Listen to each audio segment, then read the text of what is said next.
VKR TV, VKR voice, ఇదే నిజం. ఈరోజు మళ్ళీ ఒకటి మంచి ముచ్చటెత్తుకొచ్చిన. ఇక్కడ ఏంటంటే, ఇప్పుడు సీఎం రేవంత్ రెడ్డి గారు అన్నటువంటి మాటలు అది వ్యంగ్యంగా ఉన్నాయి. ఆ వ్యంగ్యంతో పాటు నవ్వొస్తుంది. అలాంటి టైపు మాట్లాడుతూ ఉన్నాడు, అంటే చిన్నపిల్లగా లెక్క మాట్లాడుతూ ఉన్నాడు. సరే, ఇప్పుడు ఆ మాటలు వినుకుంటూ దానికోసం మాట్లాడదాం. కోచింగ్ సెంటర్ యజమాని ఆమరణ నిరాదీక్ష చేస్తా అంటారు పరీక్షలు వాయిదా ఏమని. నేను అడిగిన ఆయన హాల్ టికెట్ ఏముందో తీరా, దేనికి రాసిండో పాపం మాట్లాడదామని. లేదు సార్, ఆయన కోచింగ్ సెంటర్ ఉంది, ఆయనకు 2 నెలలు పోస్ట్ పోన్ చేస్తే డిఎస్సి 100 కోట్లు లాభం వస్తుందంట. 2 నెలలు ఆయనకు 100 కోట్ల ఆదాయాన్ని మీరు దెబ్బతీసారట అని ఒక్క ఆయన గురించే చెప్పారు. ఇంకొక ఆయన దీక్ష కూర్చున్నాడు. ఏందే ఆయన మన పార్టీలో ఉండే మనటి వరకు ఆయనేం పరీక్షలు రాస్తున్నాయనంటే, నువ్వు పార్టీలో ఏం ఉద్యోగం ఇవ్వలేదంటే సార్, ఇప్పుడు నిన్ను గిల్లడమే ఆయన పైన అంటే, అందుకే ఆయన దీక్ష కూర్చున్నాడు సార్ అన్న. ఇంకో పిల్లగాడు కూర్చున్నాడు, గాంధీ హాస్పిటల్లో చేరాడు. అరే పాపం, నాకు తెలిసినోడే పిల్లగానికి ఏమన్నా కానీ ఏం పరీక్ష రాస్తుండే, అవసరం అయితే స్పెషల్ కోచింగ్ అని ఇప్పిద్దాం అంటే, ఆయన ఏం పరీక్ష రాస్తున్నాడు సార్, ఆయనకు లీడర్ చెప్పిందంటే నువ్వు చేస్తే బాగా పేరు వస్తుంది, నీకు నేను చూసుకుంటా పో అని. నిన్న మన 3 దీక్ష చేస్తే 3 గురించి వివరాలు తెప్పించినాను. ఆ 3లో ఏ ఒక్కడు కూడా ఏ పరీక్ష రాస్తలేడు. కోచింగ్ సెంటర్ యజమాని ఇది కథ. ఇప్పుడు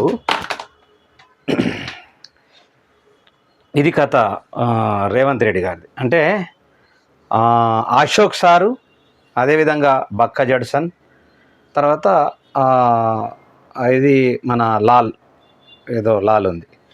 అంటే వీళ్ళు 3 చేసిన దానికి రేవంత్ అన్న వ్యంగ్యాస్త్రాలు చూపించిండు. అంటే ఇక తనకు అంటే వీళ్ళ 3 కోసము రిపోర్ట్ తెప్పించిండు, వీళ్ళ 3 కోసం ఎంక్వైరీ చేసిండు. కానీ మరి రేవంత్ అన్నకు మరి మిగతా వాళ్ళు ఎవరు కనిపించట్లేదా?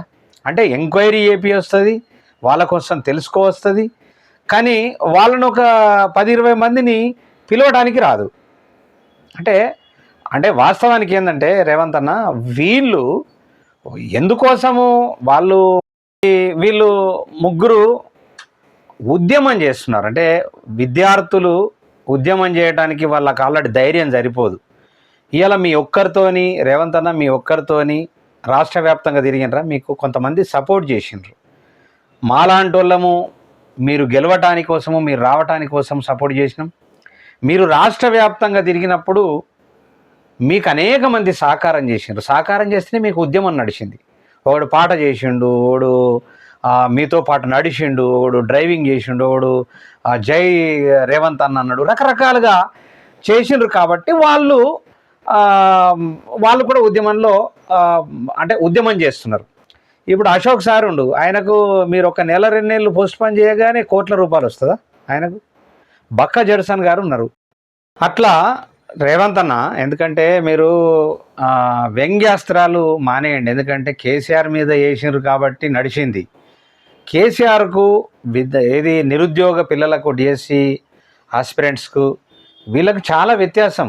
మీరు కేసీఆర్ మీద వేసినట్లు వీళ్ళ మీద వేయడం కరెక్ట్ కాదు. వాళ్ళను మీరు ఎందుకు పిలుచుకొని అడగట్లేదు?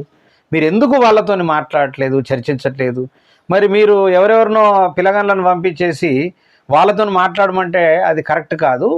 ఒక 20 మంది 30 మందిని పిలిచి మాట్లాడితే బాగుండేది. వాస్తవానికి మీరు వ్యంగ్యాస్త్రాలు జొలిపించుకుంటూ, సరే మీరు ఇంటర్నల్గా మరి ఏం చేసిండ్రు, ఏం కథ అనేటటువంటిది మనకైతే తెలియదు. వాస్తవానికి డిఎస్సి అనేటటువంటిది కొనసాగించేటటువంటి కార్యక్రమం పెట్టిర్రు. మరి దాన్ని ఎటువైపు ఉద్యమం పోతుందో, ఏమవుతుందో అనేటటువంటిది అది ఆల్రెడీ వేచి చూడవలసిందే. ఖచ్చితంగా మీరు అలాంటి వ్యంగ్యాస్త్రాలు దయచేసి పిల్లల మీద వేయకండి. మీరు ఇంకా భవిష్యత్తులో ఎంతో ముందుకు పోవలసినటువంటిది ఉంది, ఎన్నో చేయవలసింది ఉంది. ఏదో ఇష్టం ఉన్నట్లు మాత్రం మాట్లాడి కేసీఆర్ను మాట్లాడినట్లు, కేటీఆర్ను మాట్లాడినట్లు మాత్రం ఈ పిల్లల్ని కానీ, ఉద్యమకారులను కానీ ఎవరిని కూడా మాట్లాడద్దు.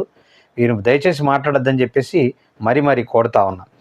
ఇంకొక విషయం ఏంటంటే, మీకెంతైతే ఇప్పుడు మీరు ఎన్ని రోజులు 2 సంవత్సరాలు నిరంతరంగా పోరాటం చేస్తేనే, నిరంతరంగా రాష్ట్ర వ్యాప్తంగా తిరిగితేనే మీరు ఒక ముఖ్యమంత్రి అయ్యేటటువంటి పరిస్థితికి వచ్చింది, మాలాంటి వాళ్ళందరం సహకరిస్తే.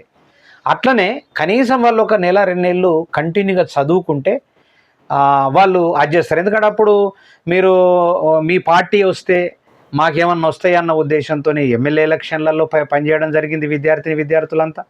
అదేవిధంగా మళ్ళీ ఎంపీ ఎలక్షన్లు వచ్చిన ఎంపీ ఎలక్షన్లలో పాల్గొనేటటువంటి పరిస్థితి ఉన్నది. మీరు ఆ ఎంపీ ఎలక్షన్లు కాగానే ఇమీడియట్లీ మీరు వేసిండ్రు కాబట్టి వాళ్ళకి అర్థం కాని పరిస్థితులలో కాస్త పోస్ట్ పోన్ చేయమన్నారు తప్ప క్యాన్సిల్ చేయమని లేదు.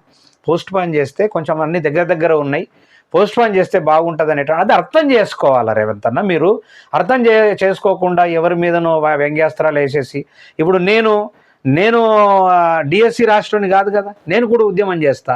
ఎందుకోసం చేస్తా అంటే వాళ్ళకి సపోర్ట్గా చేయడానికి చేస్తాం, అంతే తప్ప ఇప్పుడు నేను మాట్లాడితే వాడు యూట్యూబర్ గాడు, ఒక జర్నలిస్టు గాడు అనేటటువంటిది అనడానికి లేదు.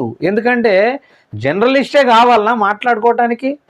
మరి రాజకీయ నాయకులు కానటువంటి వాళ్ళు రాజకీయ నాయకులు అవుతున్నారు కదా.